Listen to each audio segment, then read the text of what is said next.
Well, a product launch like the Air Dior is just one example of how the fashion industry is changing the way it thinks about its direct engagement with customers. We'll have a lot more on that in tomorrow's session on Reinventing Retail. But brands that fall under the protective umbrella of big luxury groups could afford to wait out the crisis, delay their events and product launches, and pivot to digital sales while their stores were closed. However, it wasn't that easy for many independent brands whose businesses are heavily dependent on wholesale revenue, income that was pummeled by the crisis as orders were canceled and factories were shut down. Shortly after the lockdowns began, two virtual groups of independent designers formed organically. They met on weekly Zoom calls. Rewiring Fashion, facilitated by BOF, and The Forum, led by the designer Dries Van Noten.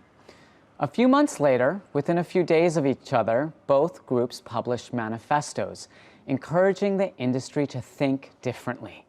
In an attempt to preserve the vitality and creativity of independent businesses, they made strong arguments regarding changes to the fashion calendar, rampant discounting, and the purpose of fashion shows.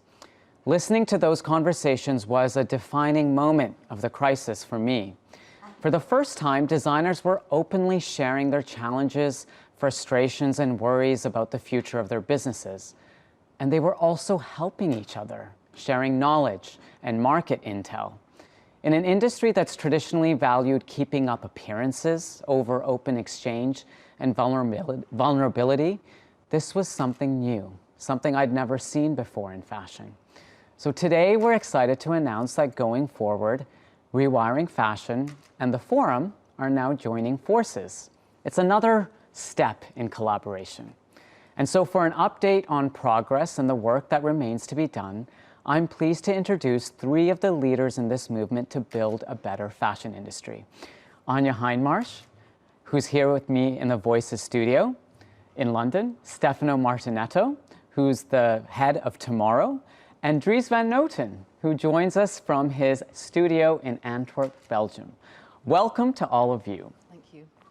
I have a lot to ask you, but before we get underway, I'd just like to remind our viewers to submit their questions too, which I'll come to afterwards so we can post them to our esteemed guests.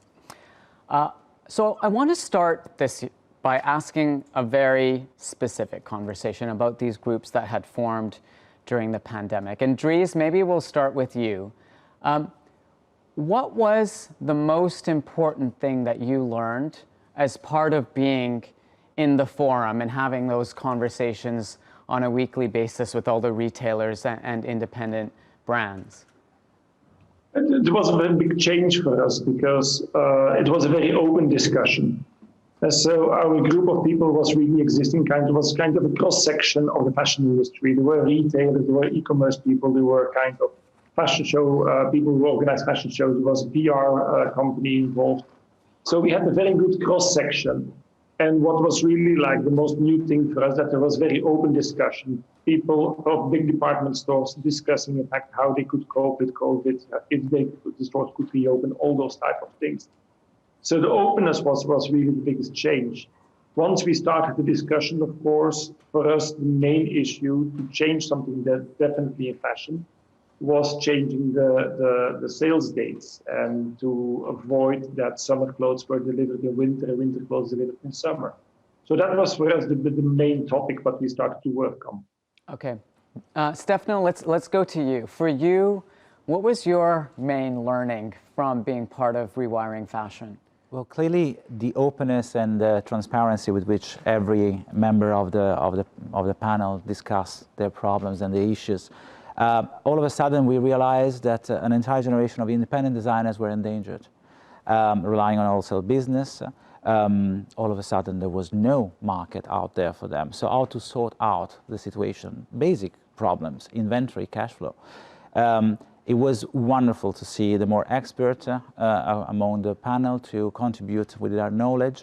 It was incredibly to remember and remind everyone that we are here for the creativity and craftsmanship, and probably slowing down the entire industry is a good solution to look at a brighter future. Okay. Anya, how about you?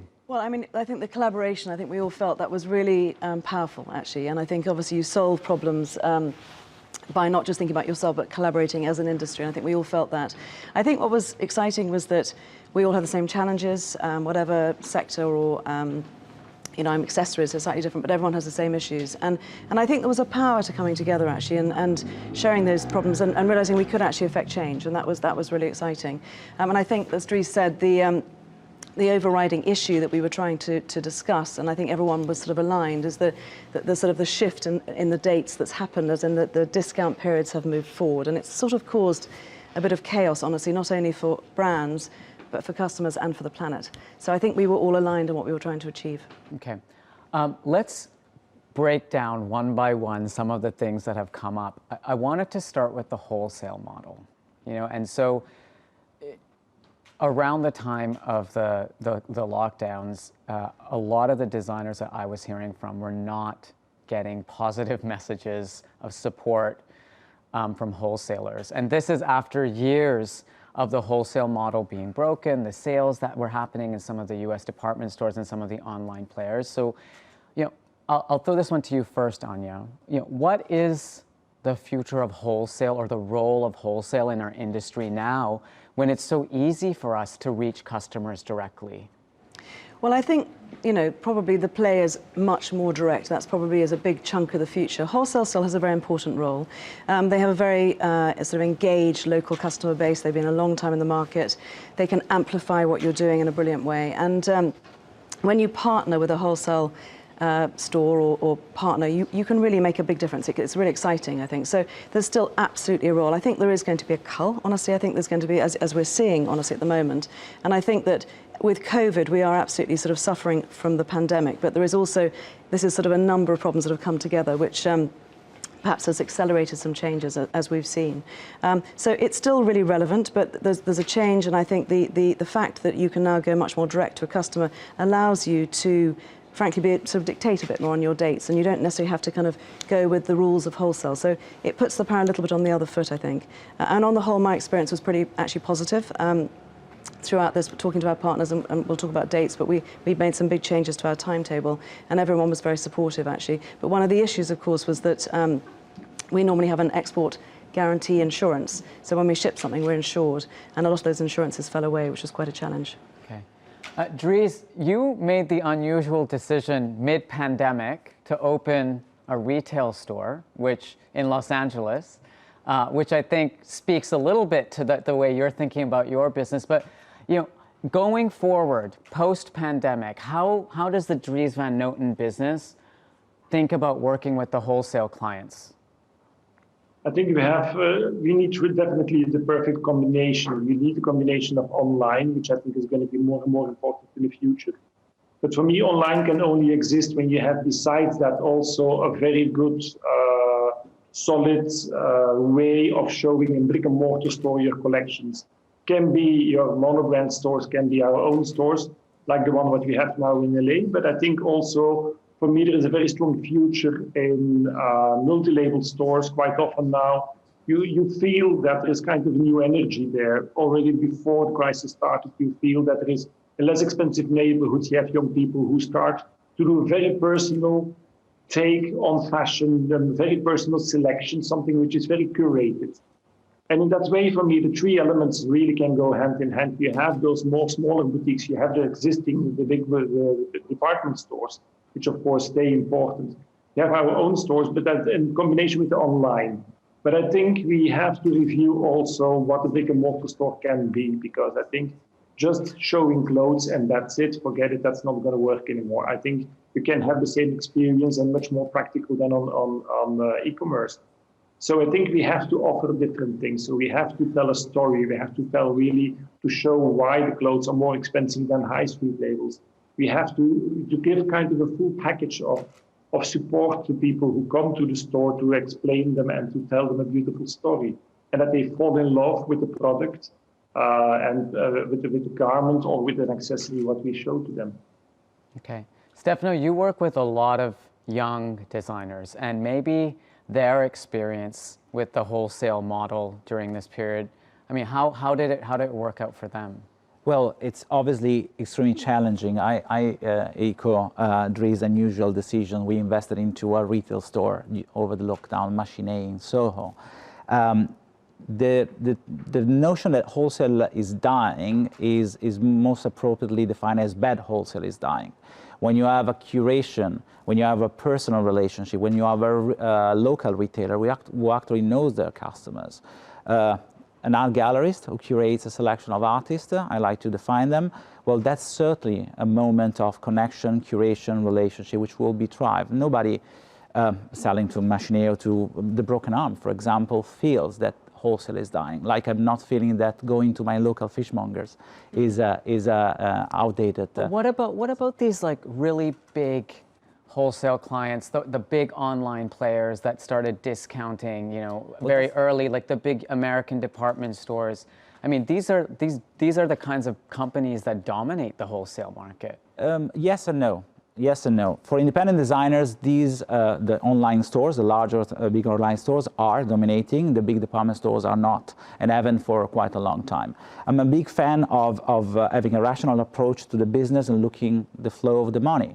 We know that a couple of online stores are particularly relevant for independent designers. Essence, for example, or Mytheresa. What do these two retailers have in common?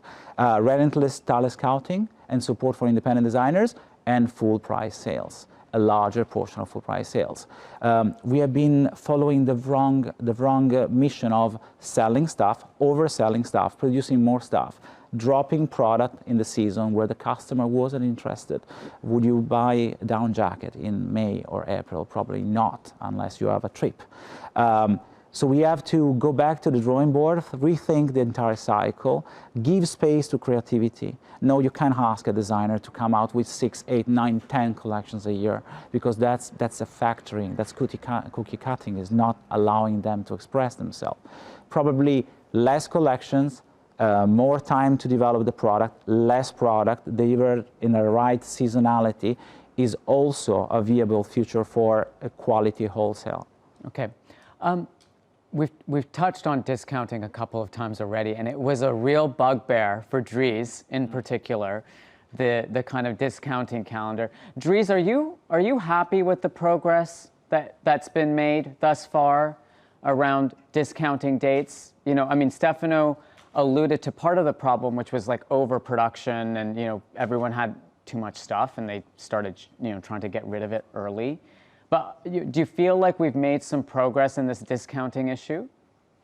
I think there is really clearly an evolution there, and I think always like we have to be careful. It's not going to be a revolution. It's not going to change from one season to another, especially now that everybody's in a very fragile financial situation. So, and we also said we don't want to become the fashion police, checking if everybody follows the rules what we make, because I think the last thing what we need in the condition that everybody is now is a set of new rules. I think there is a very open discussion. You clearly feel that the enthusiasm of Black Friday was less big, so there was more selective offer of brands and pieces in Black Friday, and not everybody did Black Friday offers, I think. Also now we are in the full discussion with all our partners and retailers to see when we can break with the sales dates. And it's a much more open discussion. Beforehand, it was much more dictate from our retailers. Now you really can discuss and compare and say, like, look, in Asia, we do it like this. Why don't we do it also? Why don't we follow this system and things like that? So I'm very, very happy and very positive about it that, okay, maybe it's not completely settled this season, but for the season afterwards, let's say for summer, when the situation, let's hope, is going to go a little bit more back to normal, I am a strong belief that we will be able to push the sales back to all the sales back to July. Okay. This conversation wouldn't be complete without a discussion of fashion shows and Fashion Week, and let's deal with them separately because they're, you know, they can get mixed together, but I know that there's a nuance there. Dries, I'm going to go back to you again because I remember early in the conversations that you and I had in the pandemic, you know, the fashion show was, you know, a really critical part of your creative process as you described it to me. And, you know, thinking about moving when a fashion show happens, you know, should it happen after you've kind of designed the collection, but before you've taken it to market, or should it be timed with the arrival of collections or near to the arrival of collections in stores? And then no one could have fashion shows, really, this past September and October.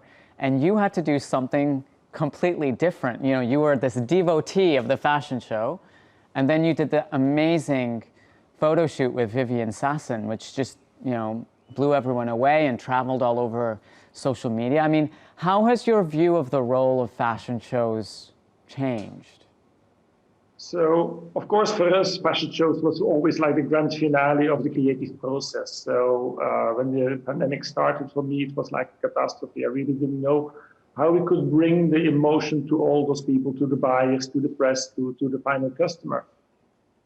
We work now really quite strongly on that whole look with the lookbook with what we made with Vivienne Sasson and the little video clips and the whole information about the artists which we collaborated with.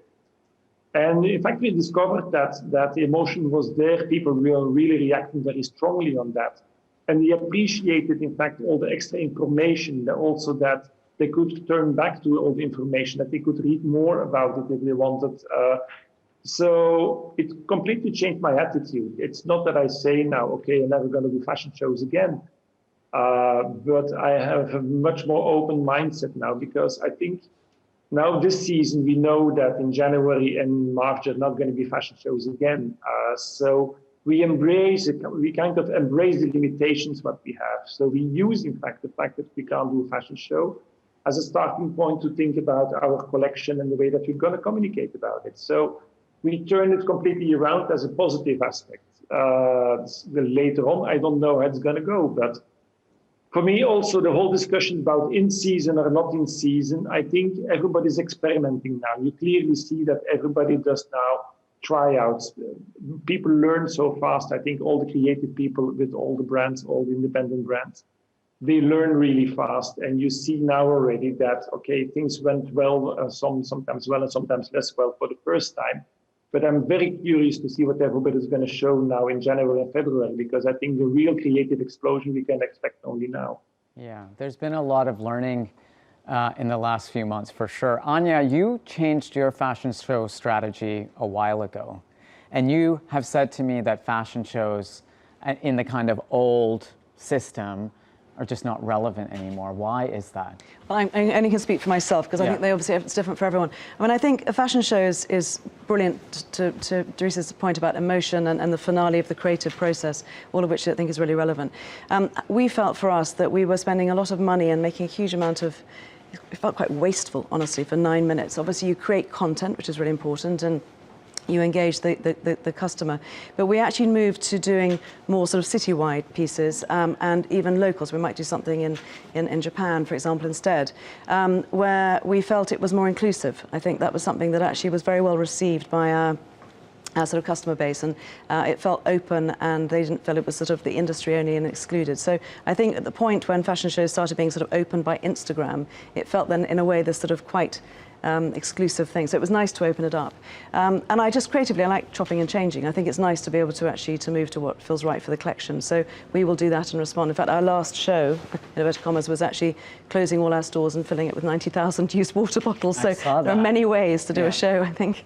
Yeah.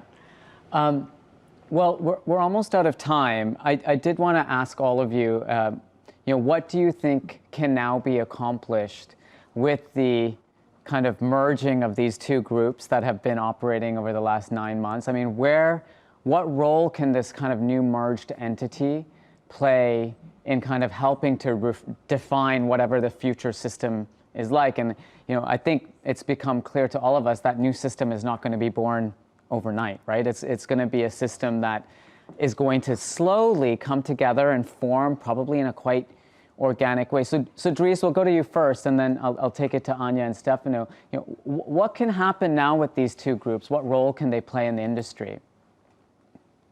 I think it can be a very open platform for discussion. And I think, especially also sharing information, it's a little bit the same message that we said in the beginning.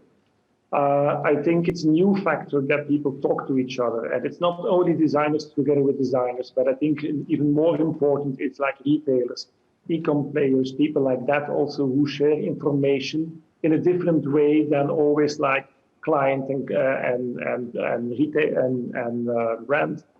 So it's important, I think, that really people there can share things in all different ways. More important things, maybe small details, but as the whole fashion world is now so much in evolution, we are learning every day again new things. We have to be very strong because the times are not going to be easy either next year. So I think the more that we can share, the better it will be. Okay, Anya? Well, I think there's a sort of wish list of things we're trying to sort out, some of which I think we're making progress on. I think it's about a timetable that works. I think it's about getting product delivered in relevant seasons. I think it's about having full margin sales. And I think it's about building relationships with the wholesale community to make sure that all fits together. I think it's trying to make sense of Fashion Week, and obviously it's efficient to kind of commune together. So it's finding our way through that to make it work. It wasn't working before. It was frankly quite broken. So we shouldn't come out of this in the way that we went in. I think we will move forward probably. Stefano? I believe that a consumer should be at the focus and the central focus of everything we do, and going forward more and more, independent designers, wonderful talents I have the privilege to work with, want freedom in how to express themselves. And one season can be a movie and could be a see now, buy now movie, and the other season could be a traditionally autumn-winter season in autumn-winter fashion week. There are platforms out there, amazing platforms. The fashion weeks stay relevant as a pivotal element of our industry. They have the opportunity to be a 365 days platform in favor of independent and larger designers rather than focusing only on those 4 weeks per year. So I see a bright future where creativity is focused on consumer and has freedom. Okay, we have about 1 minute left, and I don't want to miss the question around the Fashion Week. So if you had your crystal ball in front of you and you're trying to predict what Fashion Week will look like 1 year from now, let's say everyone's got a vaccine, what does it look like, Anya? I would like it to be massively creative. I think it should be less exclusive, possibly maybe involve more of the city, perhaps. There's so much fashion. Take London, it's full of fashion. So I think it could be opened up and it could be a celebration of fashion across the city, and that'd be great. Okay, Stefano? Echoing, absolutely. I was thinking about Il Salone del Mobile in Milan. I believe it needs to open its door to the consumers and provide joy and happiness to both the creators and the consumers. Okay, and the final word to you, Dries. What does fashion look like in an ideal world 1 year from now? That's a very difficult question. And we do more than 1 minute for that, I think. No, but I think it's the love of fashion. I think the emotion which we have to bring back. I think fashion became really too much like a business and selling products, where I think it's very important that we can share the love, because at the end, I think we all are all spoiled people, that we can work in something which is so beautiful as fashion. And I think this emotion has to come back. Okay, well, Stefano, Anya, and Dries in Antwerp, thank you so much for joining us today. We look forward to collaborating together in the coming year as we kind of rebuild the fashion system.